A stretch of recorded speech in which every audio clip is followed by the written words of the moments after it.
எல்லாருக்கும் வணக்கம். அமெரிக்காவிலேருந்து உங்கள் நெப்போலியன் பேசுகிறேன். இன்றைக்கு ஜூன் 10 காலையில் ஒரு அதிர்ச்சி செய்தி எனக்கு வந்தது. என்னுடைய குருநாதர் திரு பாரதிராஜா அவர்கள் இயற்கை எழுதிவிட்டார் அப்படிங்கிறது தான். ரொம்ப நாளாக அவர் உடம்பு சேர்க்காமல் இருந்தார். நான் அடிக்கடி ஜனனிகிட்ட பேசிக்கிட்டே இருப்பேன். நல்லா இருக்கார் அங்கிள், அப்பா நல்லா இருக்கார் அங்கிள் சொல்லிக்கிட்டே இருப்பான். இந்த செய்தி கேட்டது கூட இது பொய்யா இருக்குமோ, இது ரூமராக இருக்கும். ஏன்னா ஒரு மாதத்துக்கு முன்னாடி கூட இதே மாதிரி ஒரு ரூமர் மாதிரி வந்தது. உடனே ஜனனிக்கு போயிடுச்சுனேன், இல்லை அங்கிள் அதெல்லாம் ஒன்றும் இல்லை அங்கிள், அப்பா நல்லா இருக்காங்க, ஏதோ ஒரு பொருளை கிளப்பிட்டாங்க அப்படின்னாங்க. அதே மாதிரி இதுவும் ஒரு பொருளியாக தான் இருக்கும் அப்படின்னு தான் நினச்சேன். ஜனனிக்கு உடனே ஃபோன் பேசினேன்.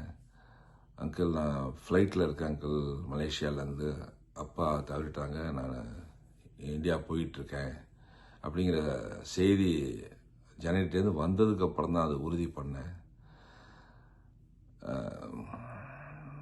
எனக்கு எல்லாமே என்னுடைய குருநாதர் தான். இன்றைக்கி திரைப்படத்துறையில் நான் அந்த அளவுக்கு பேரும் புகழும் வந்துருச்சுன்னா அதுக்கு காரணம் அவர் தான். 1990 முதல் அவரை சந்தித்த நாள்லேருந்து அவர் என்னை புது நெல் புது நாத்து படத்தில் அறிமுகப்படுத்தினதுலேருந்து 2 ஆண்டுகளுக்கு முன்னாடி என்னுடைய மகன் திருமணத்துக்கு போய் நான் அழைப்புதல் கொடுக்க வரைக்குமே எந்த ஒரு இதுவும் இல்லாமல் அந்த நட்பு அந்த உறவு அப்படியே ரொம்ப பலமாக இருந்துச்சு.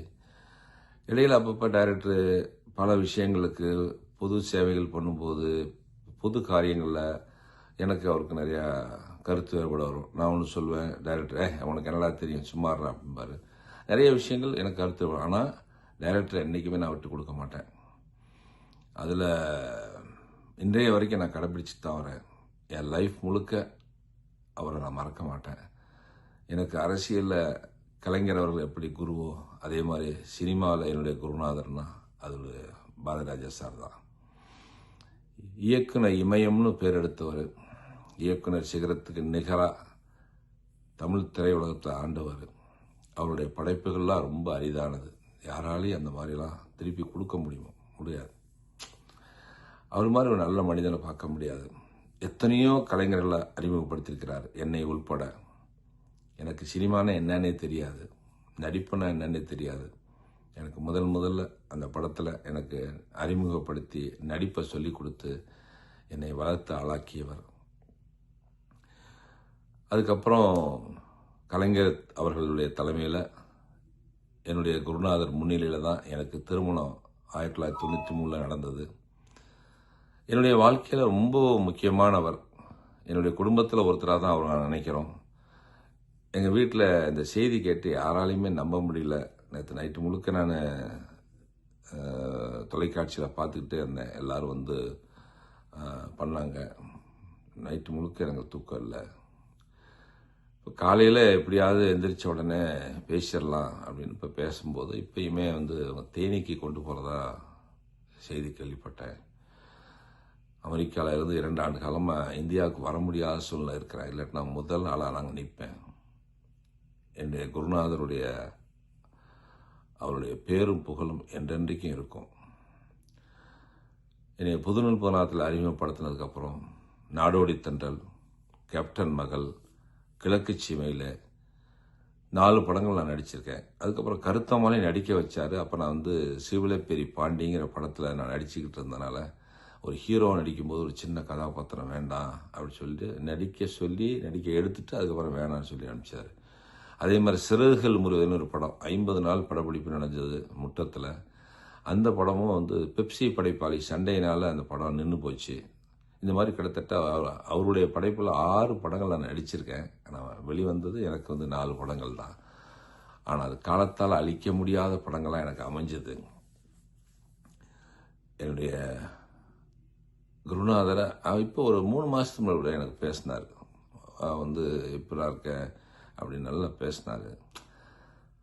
சரி, நான் அடுத்த மாதம் நான் எப்படியாவது பார்த்துடலாம் இன்னொரு 1 மாதத்தில் வந்து பார்த்துடலாங்கிற மாதிரி ஒரு முடிவு எடுத்தேன். ஸோ அது மாதிரி ஒரு அதிர்ச்சி செய்தி எனக்கு வந்துருச்சு.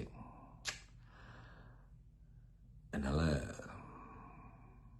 ஒரு அற்புதமான மனிதர்.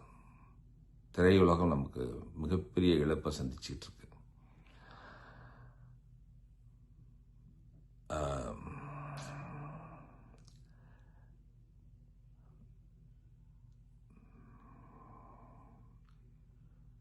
அதாவது இன்னைக்கு ஒவ்வொரு கலைஞர்களும் இன்னைக்கு நாங்கள் உருவாயிருக்கோம்னா அதுக்கு முக்கிய காரணம் அவர் தான். என்றென்றைக்கு அவர் புகழ் நிலைத்து நிற்கட்டும். எங்கள் குடும்பம் சார்பாக அவருக்கு நாங்கள் கண்ணீர் அஞ்சலி செலுத்துகிறோம். எங்களுடைய ஆழ்ந்த இரங்கலை தெரிவித்துக் கொள்கிறோம், வருத்தத்தை தெரிவித்துக் கொள்கிறோம். அவருடைய குடும்பத்தாருக்கும் உற்றார் உறவினர்களுக்கும் நண்பர்களுக்கும் கோடானு கோடி உலகெங்கும் வாழும் கோடானு கோடி ரசிகர்களுக்கும் எங்களுடைய ஆழ்ந்த இரங்கலை தெரிவித்துக் கொள்கிறோம்.